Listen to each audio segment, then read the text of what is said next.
Hello everyone, welcome to the channel. In today's video, I am sharing some important tips and tricks to facilitate trunk flexors and neck flexors. Along with them, you can also facilitate the upper limb in the paralysis patient.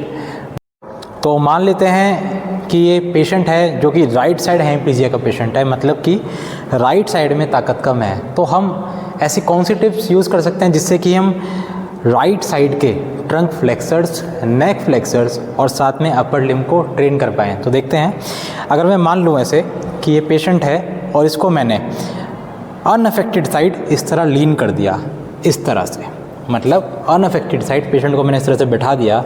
उसके बाद अगर मैं patient को बोलूं कि आप अपना हाथ हवा में उठा लें इस तरह, और यहाँ से मैं पेशेंट को बोलूं कि आपको यहाँ से उठना शुरू करना है, सीधे बैठना है आपको, तो यहाँ से वापस जाने के लिए अगर मैं पेशेंट का हाथ हटा दूंगा तो पेशेंट ऑटोमेटिकली अपनी नेक फ्लेक्सर्स को यूज़ करेगा, ट्रंक फ्लेक्सर्स को यूज़ करेगा और तब जाके सीधा बैठ पाएगा। तो हमको करना क्या है, पेशेंट को इस तरह लेटा देना है अनअफेक्टेड साइड, पेशेंट के हाथ को इस तरह होल्ड कर लेना है हवा में।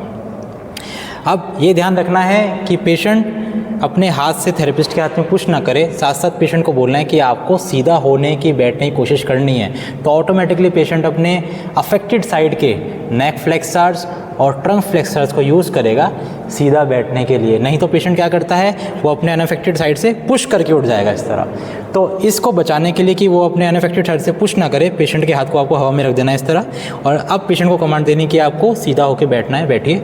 तो ऑटोमेटिकली यहाँ के ट्रंक फ्लेक्सर्स और नेक फ्लेक्सर्स यूज़ हो रहे हैं। सेकेंड टेक्निक हम लोग क्या यूज़ कर सकते हैं, उसमें हमने क्या किया, हमने पेशेंट का अफेक्टेड साइड आर्म इस तरह प्लेस कर दिया। अब जो अफेक्टेड साइड आर्म है वो वेट बेरिंग पोजीशन में आ गया।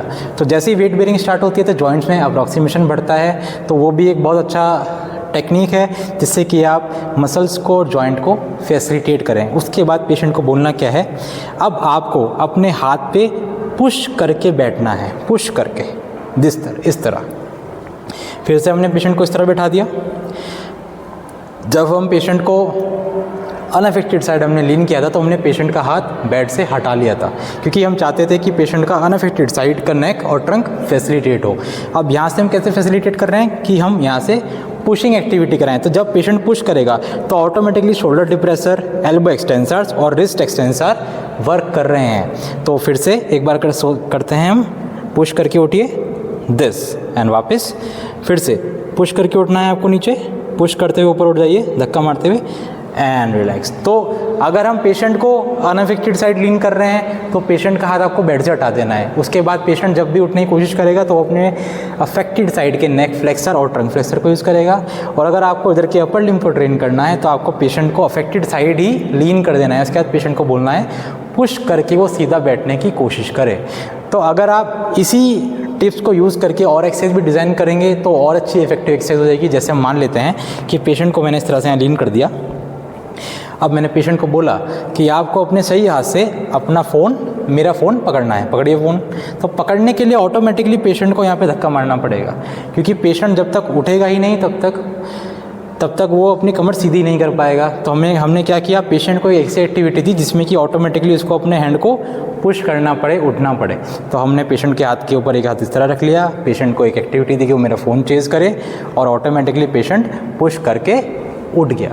तो ये टिप्स आप अपने पेशेंट में यूज़ कर सकते हैं जिनमें भी अभी ट्रंक में बैलेंस कम है और अपनी नेक फ्लेक्सर में अभी पावर कम है। साथ ही साथ इस एक्सरसाइज को यूज़ करके आप अपने अपर लिम्ब को भी क्लोज काइनेमेटिक चेन में ट्रेन कर रहे हैं, जिससे कि अपर लिम्ब में बहुत अच्छी स्टेबिलिटी आप फैसिलिटेट कर पाएंगे।